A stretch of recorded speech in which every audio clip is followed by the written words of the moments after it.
Hi everyone, welcome back to another episode from Gaming for Beginners. In this video, I'm gonna show you how to change resolution in FreeFire.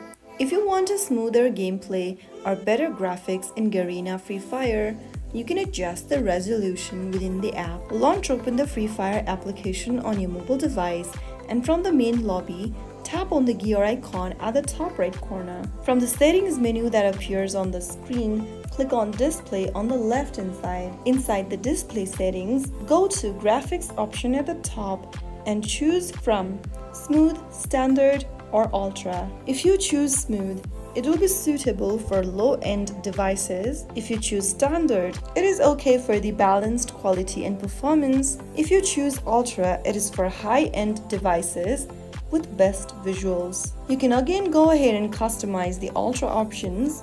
After selecting it, you can turn on the performance mode, choose high resolutions, turn on shadow effect and choose filter, etc. But if you are using a low-end device, then the smooth option is best for your device. So that is how you can easily change resolution setting in FreeFire. If you found the video helpful, don't forget to like, share and subscribe. I will see you in the next episode. Thanks for watching.